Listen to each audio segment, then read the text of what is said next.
Hello ladies and gentlemen, welcome back to the Deathless Challenge.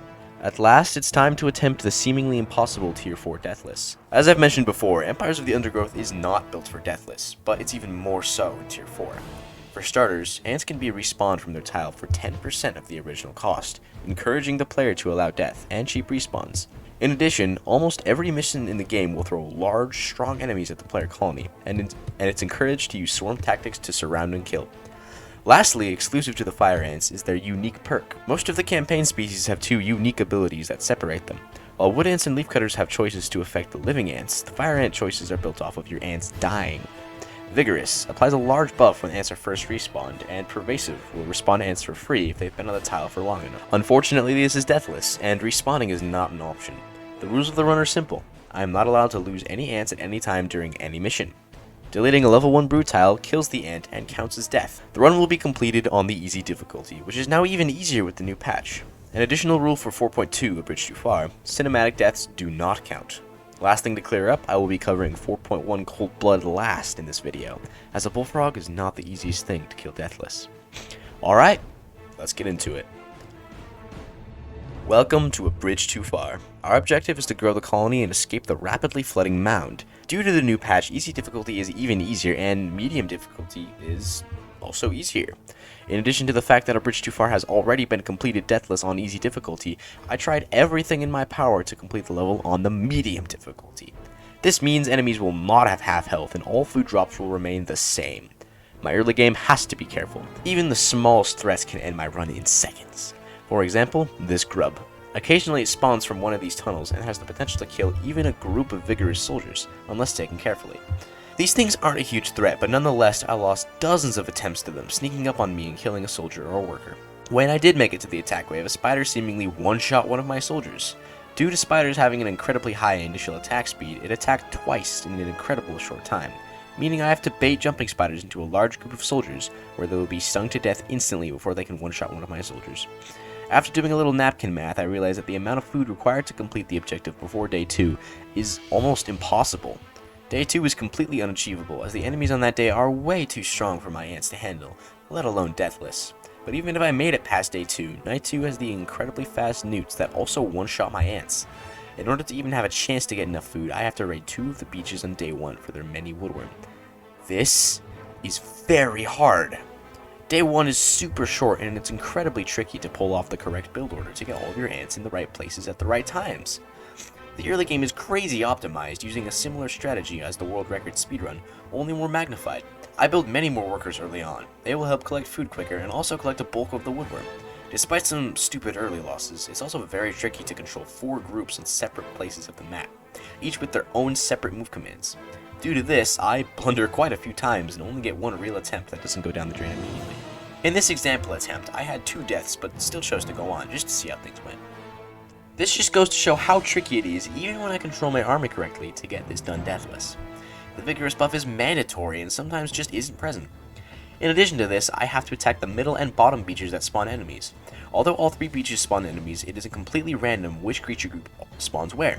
I have to re-roll the RNG until the unbeatable false bombardier beetles spawn on the northern beaches, so you can imagine how frustrating these resets were.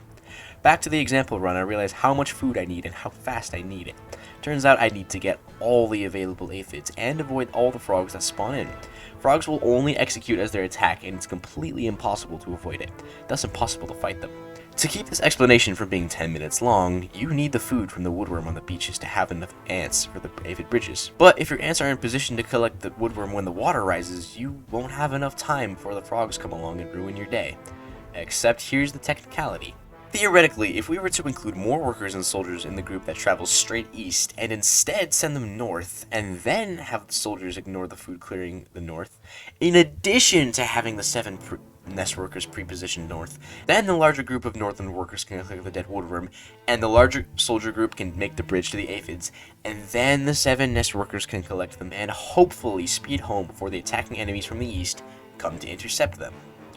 Oh, well, this is an issue, as they will almost never reach the nest before this point, and will always be intercepted by the false bombardier beetles on the surface. And it's nearly impossible to fight the false bombardier beetles on the surface, let alone with a fraction of my army. If there were a way to dispose of these beetles, we could use this burst in food to create the necessary ant count to travel south in the blink of an eye and collect the aphids just before the frogs arrive. The only issue is, coupled with the tedious early game and the incredibly low chance to even make it out of the mid-game alive, the odds of making it this far deathless are slim to none, and thus I will not be wasting the next year of my life attempting it. And to top it off, after doing the math for how much food I'd have, there's a chance all of this wouldn't even be enough. Yeah, I need to tone it down to easy. Luckily, easy is way too easy. In addition to the lowered objective count, the double food all enemies drop on death extends to woodworm, and raiding the beaches is way easier due to enemies taking double damage.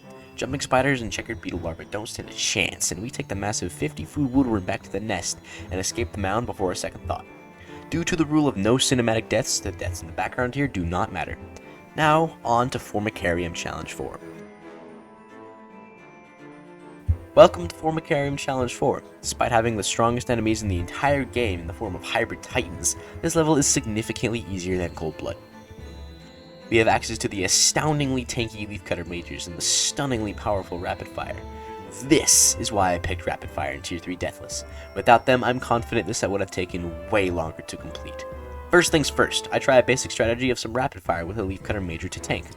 Leafcutter mages are incredibly tanky due to their 400 health points and the ability to become invincible for a few seconds upon dropping to low health, making it the perfect anti-tank for my rapid fire.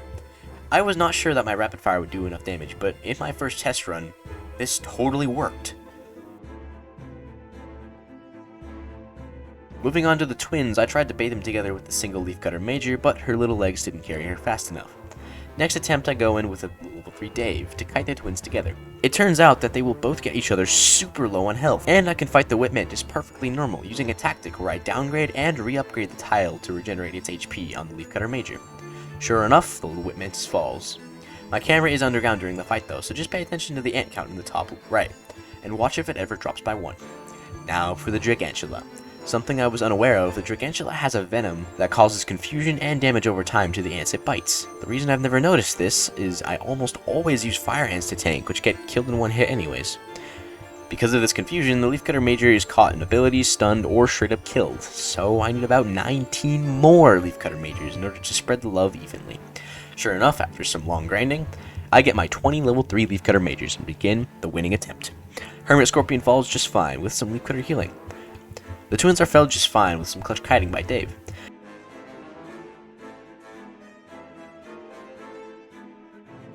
Now for the Dragantula. I advance my 20 majors out of the nest, charge the Dragantula, and it begins to charge an attack. I mostly avoid it, re-enter position, and execute it swiftly. I pan my camera over my underground to look over the eggs, looking for respawns in case something had died. But nothing respawned, which means this was completely deathless. With that, the game is completed deathless, but not 100% completed. In Cold Blood lies the eternally terrifying amphibians, and the ruler of hell itself, the great American bullfrog. Is Cold Blood even possible deathless? Well, let's find out. Now the finale of Deathless itself. Cold Blood is going to be nothing short of the most difficult challenge attempted in Empires of the Undergrowth. There are 2 major parts to Cold Blood. First, you must defeat the American bullfrog, the strongest enemy outside of Formicarium Challenge 4. After defeating the bullfrog, you must survive an onslaught of amphibians invading the nest, cold-blooded critters that all possess execute attacks to instantly kill my fire ants. Going into this level, I had some vague ideas, but nothing concrete. Immediately after trying things, I run into a huge problem. The bullfrog has a long-range AoE execute it uses on ants that has a 5 cooldown and never misses. To top it off, every time the bullfrog attacks, it will run a 60% chance to use this execute, if it's off cooldown. Practically, it's nearly impossible to approach the bullfrog with ants at all. It's also seemingly impossible to kill the bullfrog before it uses its tongue shot to execute ants. Already off to a bad start, I mess around with some minor glitches. Turns out, if you use Ctrl plus F9 to enter free camera mode while in the underground, you can fly your camera all the way to the surface and place a marker? Double tapping the key it's assigned to will take you to where it's placed, regardless of if you tunnel to the surface or not.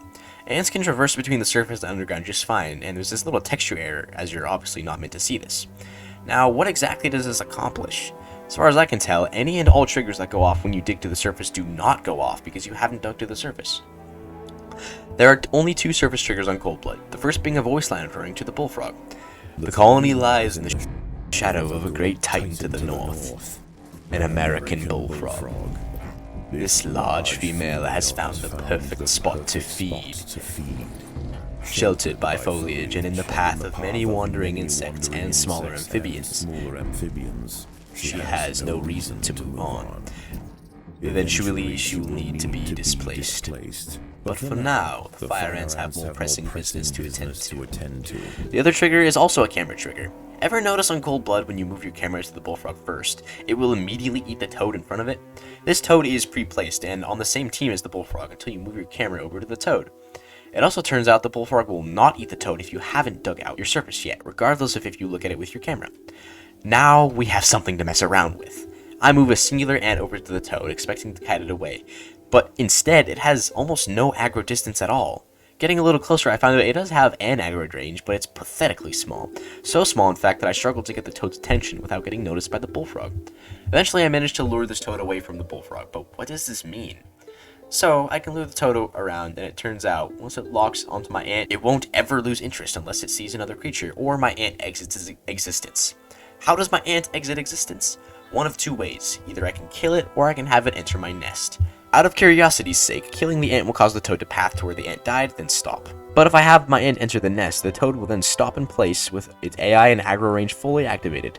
Another interesting thing I found out is that if the toad is following an ant, the bullfrog will never use an execute on that one ant.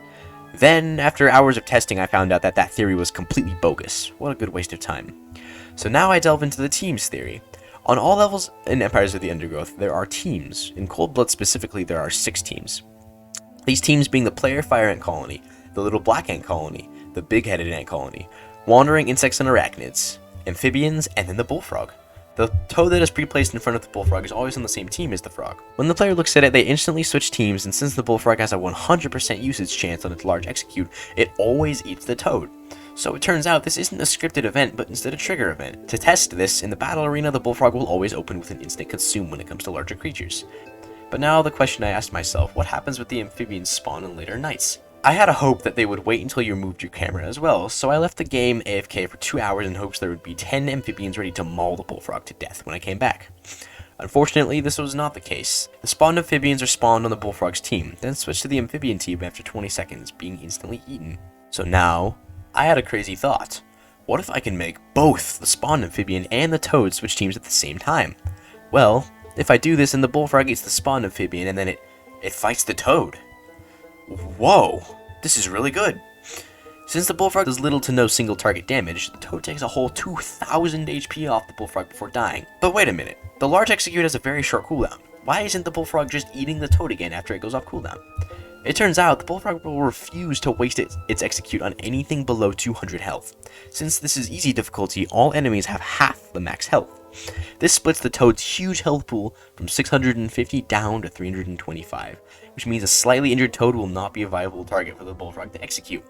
This proved consistent with the fact that newts would have 220 health instead of 440, which the bullfrog sometimes doesn't see as a viable execute target and instead smacks to death normally. This does not happen with toads because the bullfrog always sees it as a viable execute target. This gave me a brilliant idea that just might allow Cold Blood Deathless to be possible. Just maybe. If I can get a toad to be the random amphibian to spawn, then barely scrape the aggro range of this toad and the bullfrog to lure the spawn toad down, and time it just right so that it switches teams when it's out of range for the bullfrog to execute, it will brawl with the other toad, and then after 2 smacks each, they will both be down below 200 health. When this happens, I uncover the surface, and the second toad will also swap teams, meaning the bullfrog will be face to face with 2 half-health toads that can't be executed. Each toad should do a minimum of 1000 damage. Due to the fact that the bullfrog doesn't have any health from eating any amphibians, this will bring the bullfrog below 750 health, which is the threshold for causing it to hop away. Theoretically, this could work. That is, until one of the game developers, John, revealed one of the most shocking bits of information. Here, John from Slug Disco explains how the toad has one central large pathing point, while the salamander has multiple. This is consistent with the fact that the toad will barely move after reaching its destination, instead taking small steps and rotating, as opposed to the salamander, which will move in circles and make much larger steps. In this one attempt, we see very clearly that the salamander can in fact be kited down by Dave, but despite all my best efforts, I cannot manage to kite the toad down, despite them having similar if not identical aggro radius. Due to this small fact, I have to throw in the towel. It pains me to say, but unless this is changed, there is no way I will be able to complete this level. The combination of a lack of variety with my ant colony and the brutal amphibians is just too much. Unless, based off some rough math, it will take 90 seconds for a full army to kill the bullfrog. The frog attacks roughly 3 times every 2 seconds, which means it would take 135 hits of the bullfrog attacking to kill it. Due to the 60% chance of the bullfrog activating its execute every time it tries to attack, this would take, on average, 1 septillion, 545 sextillion, 562 quintillion, 570 quadrillion years for a 75% chance to complete, being a 1 out of 81 octillion, 234 septillion, 768 sextillion, 500 quintillion chance every attempt. So, is Empires of the Undergrowth possible, Deathless? Well, mostly.